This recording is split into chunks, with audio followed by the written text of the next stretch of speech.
I'm David Corn. And I'm Jim Pinkerton. And we're Blogging Heads TV. TV. What nerds and geeks are we? And you believe we make fools of ourselves doing that for absolutely no money. I know, all for the greater glory of Bob Wright. Who could imagine that that's how we spend our careers, glorifying him? I know, anything to build up the old resume. Well, I'm a bit flustered today because I literally have just run up Capitol Hill to my office, all the way from the Federal District Courthouse, where I've been watching the Libby trial, and today was probably the trial day from hell. Not just for those watching, but also for the person in the witness chair, Judith Miller. who deserves a soft life after all that she's been through, all the privations she suffered on behalf of the First Amendment. I was feeling sorry for her today. I really was. And I think this was the day that Patrick Fitzgerald, the special counsel, always considered the day we just have to get through. And it's unfortunately not even over for him or for Judy Miller. She'll be back tomorrow? Yeah, she'll be back tomorrow because I don't think the defense is yet through with her. I'll give you a short recap here. And she came on under questioning from Patrick Fitzgerald, who, of course, is not anyone who she is too fond of, given that he threw her in jail for 85 days. And if you don't know that, you shouldn't be watching Blogging Heads TV to begin with. Go to ESPN, please, because I'm not explaining all the backstory here. And he took her through the part of the story that's important for him, that she had 3 separate conversations with Scooter Libby in which he talked about Joe Wilson and mentioned Valerie Wilson, Joe Wilson's wife. These were all, off the record or background conversations. Or not to be quoted, and they happened on June 23rd, 2003, July 8th at the St. Regis Hotel. Boy, we should get a free room for that. July 8th, 2003, and then July 12th, 2003, where she was talking to Scooter Libby from her home in Sag Harbor, New York, out in the Hamptons. And what this does is it proves Fitzgerald's contention that Scooter Libby, or I should prove it, it bolsters his contention that Scooter Libby, was well aware about Valerie Wilson and was talking about her to other reporters and actually leaking this information, despite the fact that Libby claims that when he was talking to reporters in the beginning of the second week of July 2003, he didn't know anything about Valerie Wilson. He had heard about her from Dick Cheney a month earlier, but had completely forgotten that. This, Fitzgerald is just out there showing that he actively sought information on her and him, and then traded it or shared it or passed it along to other reporters. And, she is one of the many legs of the case. And she was walked through the testimony by Fitzgerald and said really nothing that we didn't know already from the indictment and from things that she's written about and from what Michael Isikoff and I put in the book Hubris. There were no revelations today in her testimony. Then came the cross-examination. And this, again, completely expected. As they've done with other witnesses, they were challenging her memory. And it turns out, again, this is not a surprise, we knew this going in, that her first meeting with Scooter Libby, June 23rd, in the old Executive Office building, was something that she had forgotten to tell the grand jury the first time she appeared.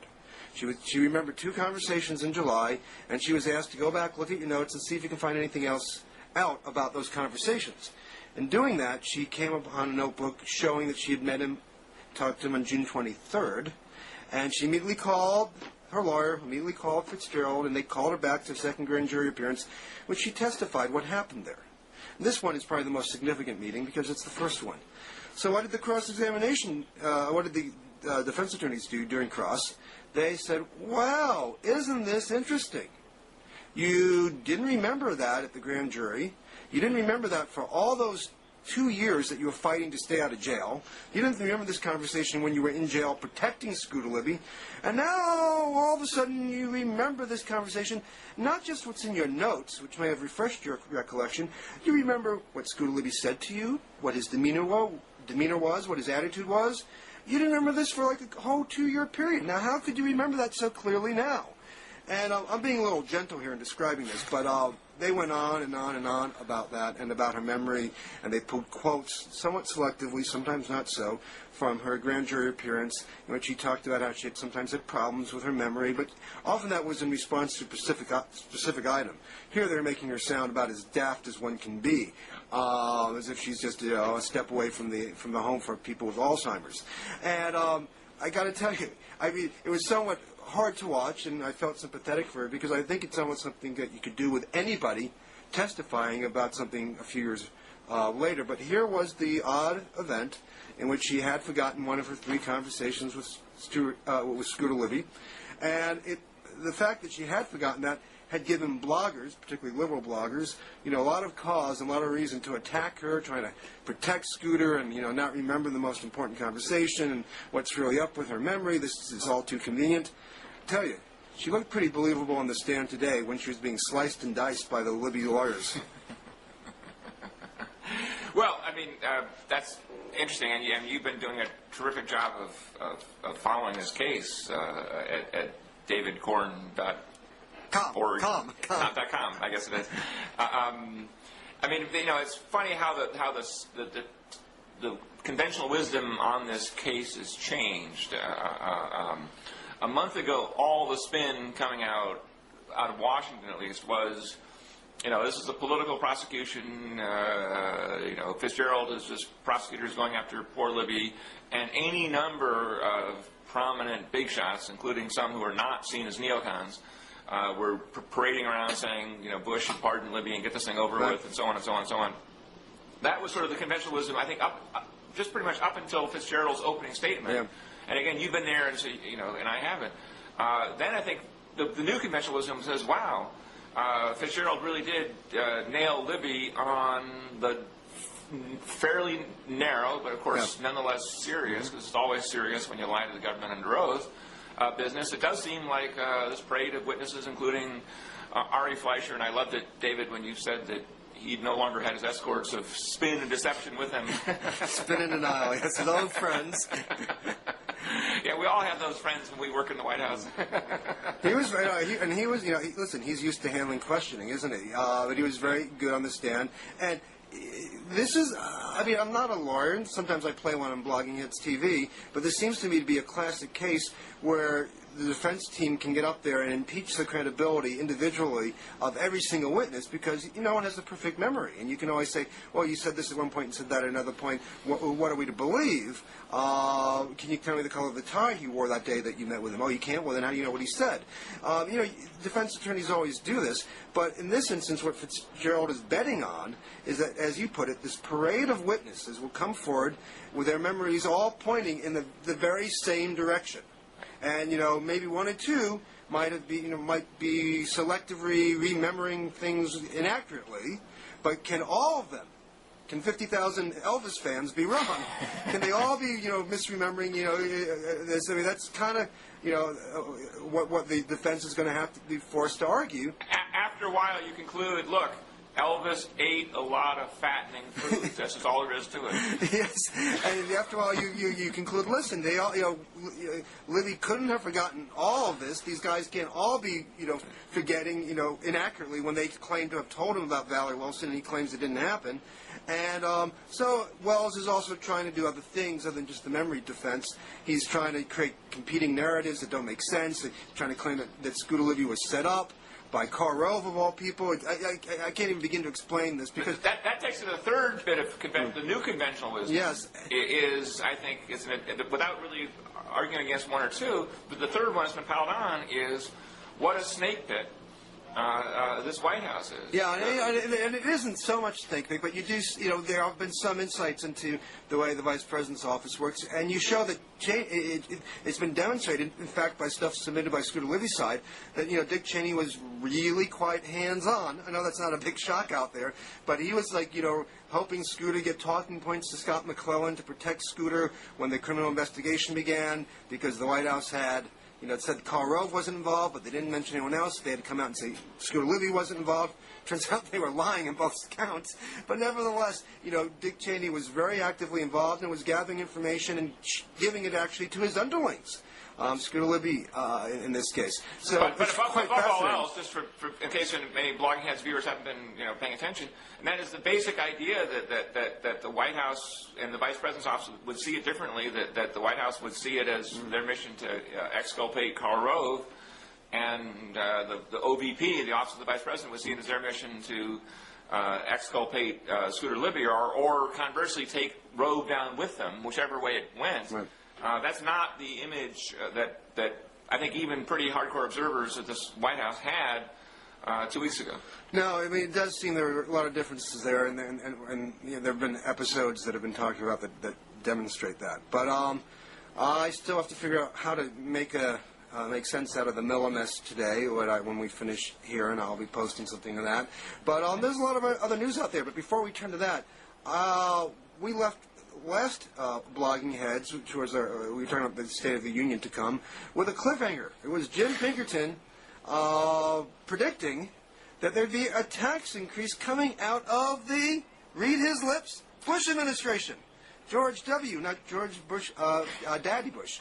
So, were you proven correct, sir? Oh, I think I was. Well, and explain to our audience what happened.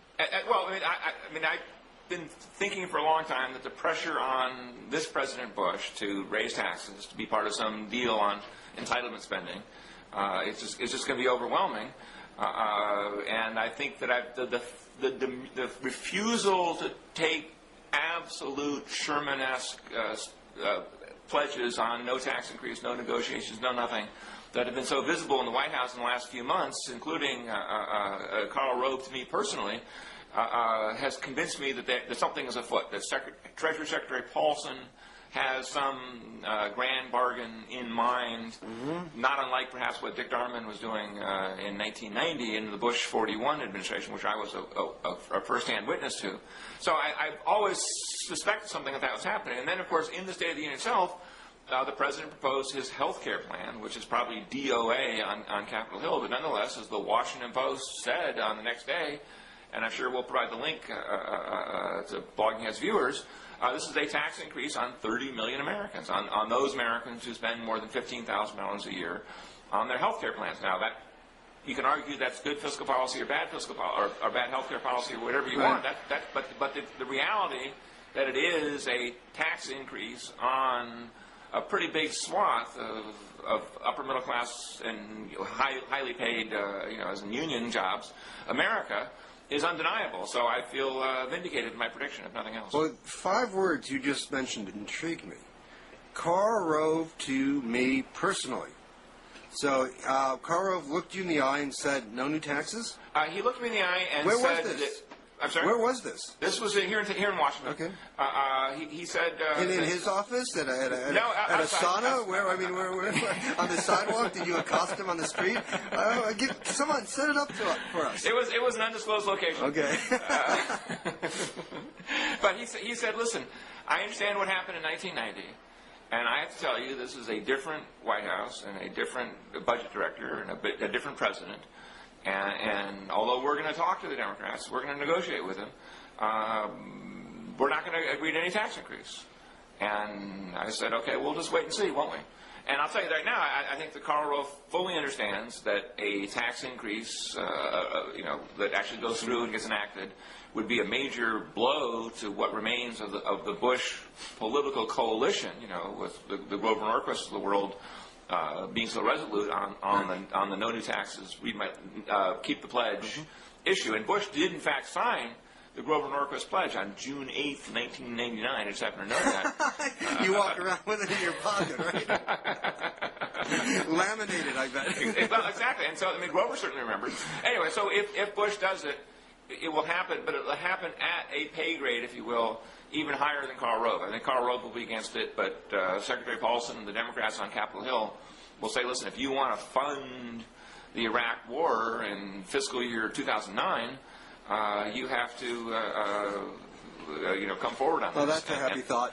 That's a happy thought. Speaking of the, we'll watch you. Okay, 2009. Speaking of the Iraq War, we often talk a lot about Iraq. Maybe not so much today, but one piece that appeared in the Washington Post today caught my eye, and it was on page A12. And I remember Izzy Stone once saying of the Washington Post, it's a great newspaper. You'll never know where you'll find a page one story.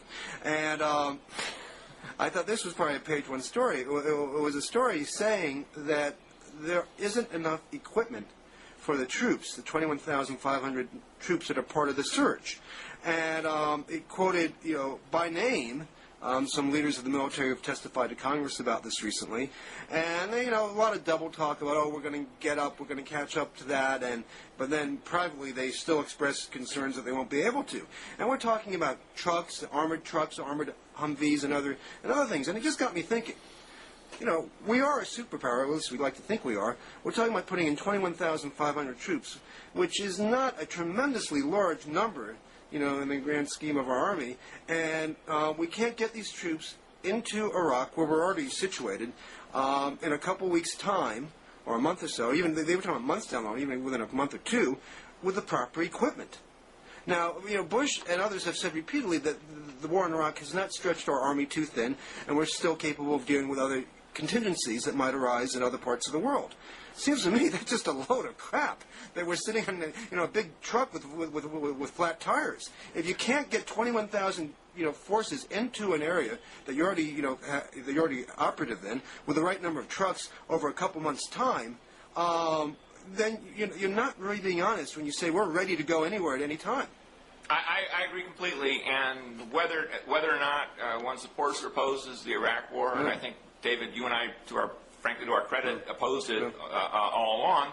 Nonetheless, you still have to just muse over the prospect there might be a war that's absolutely necessary, a good war, if you will, and then you'd want to be ready. And you just want to have the trucks.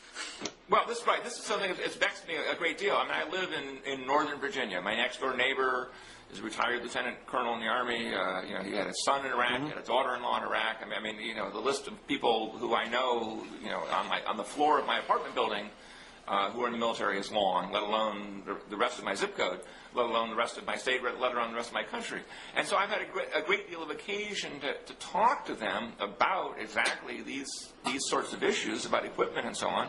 And especially this phenomenon of the IED, the improvised explosive device. And I have said, so in effect, you're telling me that when your son, nephew, brother, husband goes on a mission, that it's pretty much guaranteed that they'll run across 1, 2, or 3 improvised explosive devices as they ride along. Yes, that's what I'm telling you. Okay. So in other words, you're telling me then that the whole country, or at least big chunks of it, are like a minefield. Yes, that's what I'm telling you. And I said, in past wars that we didn't want to lose, what did we do when we wanted to, and what did militaries in general do when they didn't want to have their soldiers blown up with mine? Well, the answer is they used aggressive, energetic technology to deal with mines, to have counter-mine strategies. Yeah. Right now, our strategy appears to be like ride around, look for them, and hope you don't get blown up. Well, that's no strategy, and the reality of casualties and sort of the demoralization of American public opinion on this score is proof of that. So I went sort of clicking around on Googling and so on to look at past battles and how past militaries dealt with minefields. And I think there's a valuable illustration here, if I can belabor the point for a moment. Please, if we have any chance to educate our audience on the history of battle. Well, okay, I'm all for that. That way they don't have to go to the History Channel and watch all They don't. That's right. They can go to Blogging TV, can serve all their needs. And so I looked up the Battle of Kursk, K-U-R-S-K, which is in the Soviet Union. It was the Nazis versus the Soviets. It was the last big German offensive at least on the Eastern Front of World War II.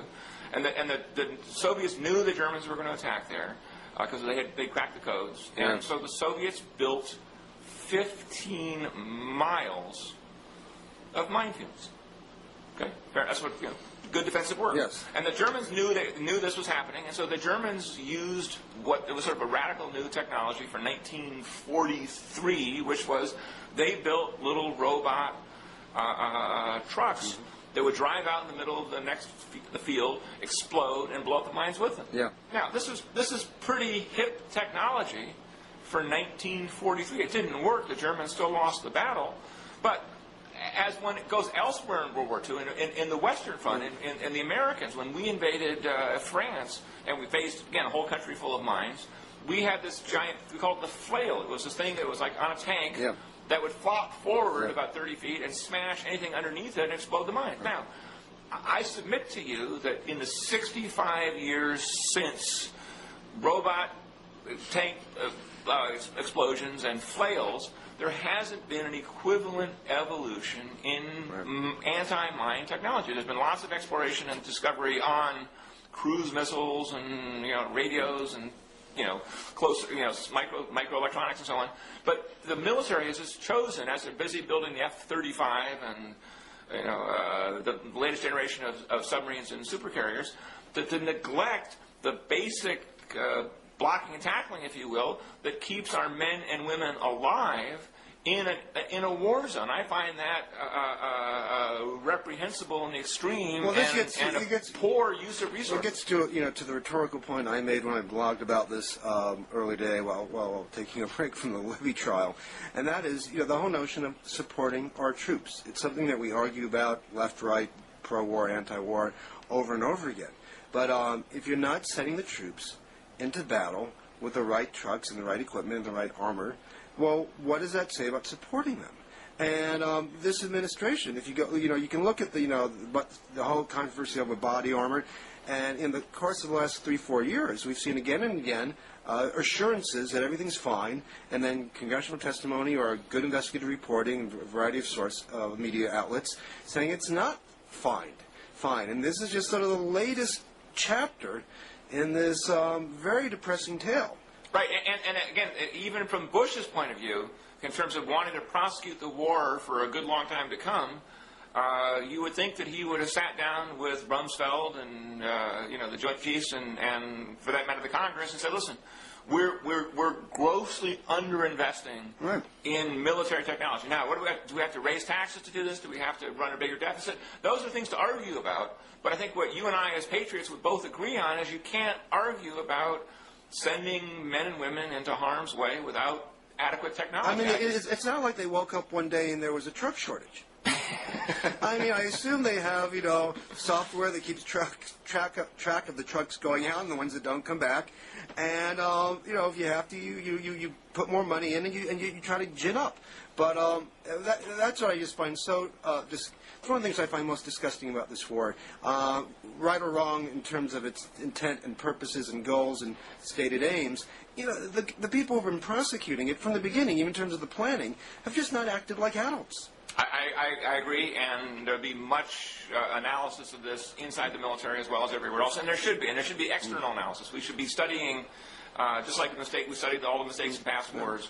There'll be a long list here, and among them, and this is a point that many people made 4 years ago, is the president didn't ask the American people for a sacrifice. Oh, yeah. If he said, well, listen, folks, I know it was like we can put this war on your credit card and you'll get miles. Well, whoop-de-doo. And go shopping. I mean, we all had the occasion, perhaps, to see the movie Flags of Our Fathers. Yes. I actually watched it with my father, who passed away 2 weeks ago. It was one of the last things we did. And he had been in the Battle of Iwo Jima on a destroyer. Wow. No, he was on the island after it was sort of not in the. But he was right there in the kamikaze zone. But his destroyer got hit a couple times, and I think 23 people were killed on it. Well, what was the name of your dad? We should just remember him for a moment. Kenneth R. Corn. And what ship was it? I don't. I have the clips, but I don't remember the name of the ship. Okay, we should just honor your father and honor all the other people who fought there and so on, and then remember, in addition, that President Roosevelt and then President Truman. Were asking people to dig deep in their pockets for war bonds, which were not a particularly good investment. No. Anyway, I mean, that's a poignant note to remind people that when we get careless with equipment, it's somebody's father or brother or would-be father. Or wife or mother these days. Exactly. Yeah, exactly. I mean, it's flags of our father and mother now these days. But let's move on to the next thing because it ties in here. You wrote a piece. I don't know if it's out yet, but it came out. It came out today. Came out today on Chuck Hagel, who was a Vietnam vet, a Republican. He's now sort of taken the maverick Republican mantle from John McCain, and he sort of like whops him over the head with it almost every day. Right. I said that Chuck Hagel is the new John McCain, and of course, John McCain is the new Bob Dole. I know which part of that deal I like better there. And Chuck Hagel voted for the war, essentially, but he actually at the time raised a lot of the right questions. Are we prepared? Do we know how to deal with this culture? Do we know how to bring democracy there? But he still went ahead and voted to give Bush the power to invade Iraq. But he's had his questions ever since, and in the last couple of months, he's become very vocal in talking about what's gone wrong, and he's now has joined with Senator Joe Biden, a Democrat, in pushing forward a resolution to say we're against the surge and we are against the way the war is being run. So pick it up there with what you and tell. Save people the time from reading your column there. Right. I'll talk fast just to get the whole column articulated here. Hagel has done all those things. Like McCain, the liberal-leaning media love him because just like they loved McCain 5 years ago because he was a reliable, independent voice and a Bush basher, frankly. They like that too. Now that McCain has become a friend of Bush, I can't believe in his heart of hearts he likes Bush any more than he used to, in South Carolina. But nonetheless, at least ostensibly, he's Bush's best friend. McCain has lost his value to the media, and Hagel has picked up value. So Hagel's now the one who literally has the glowing profile in GQ magazine, which is certainly not a magazine that normally spends a whole lot of time on politics unless the political figure they're covering makes some valuable point for them, as did McCain years and years ago when he was in GQ. And now Hagel's got the same treatment, and it's a glowing treatment. And again, Hagel served in Vietnam. He won two Purple Hearts. He's earned all his cred as a military figure. And my only point I made in the column at Newsday.com was that Hagel is not on a path to get the Republican nomination. The old John McCain could not get nominated by the Republican Party. As he discovered in 2000, the new John McCain might well, because, like Bob Dole in 1996, the Republicans demonstrate that if you hang around long enough, they'll give you the nomination, even though there's not much chance by the time you get it that you'll actually win the White House. Well, McCain probably starts off now with much better chance than Bob Dole did. But at the end of your piece, I'm not going to let you off the hook here. You talked about the fact that Chuck Hagel is indeed considering a run for the presidency, and I would like nothing more than to see him get into the Republican primary and have this debate between him and John McCain, a substantive debate on the war in Iraq. I think it would be one of the highlights of any presidential campaign we've seen in years. But what you said was you raised the prospect of Chuck Hagel running as an independent. Come on, get real. What are you smoking? Who can run as an independent? Ross Perot did it. Yeah, with his $2 billion of his own money at a time when people wanted a crank in the White House. Okay, so suppose the ticket were Hagel-Bloomberg, or Bloomberg-Hagel. And Bloomberg was on the cover of New York Magazine. So you have the GQ, New York Magazine. That's right. Another part of the axis of fashion is New York Magazine. And they had Bloomberg on the cover, and they just said, they had a 10-page article, said, oh, well, he might run. They interviewed all sorts of people who said, including Michael Steinhardt, who's a pretty heavy player in sort of liberal or sort of semi-liberal Democratic politics, saying, oh, yeah, I'd love for him to run. I can't remember exactly what it was, but it was certainly something that was extremely favorable to the idea of Bloomberg running. I'm sure that, look, all the changes in the media in the last 5 or 10 years, or sort of the collapse of much of the media and so on, have broken down old media structures and so on. They've also made it possible to create a new one, like Blogheads TV. I mean, what could be newer and hotter than that? And so if Bloomberg or Hagel or anybody else we can think of who's a big name and who's got some name ID and some money, can just jump in there and say, listen, I've got a website, I've got a campaign, if this was a sports talk show, which it isn't yet, I'd come up with some colorful way of telling you that you're nuts. But I take your point, but I just still think that that we're far away from that, and I think that ultimately Hagel, and maybe even Bloomberg, are just not unconventional enough to take advantage and be the pioneers, the revolutionaries that one would have to be to take advantage of these new opportunities.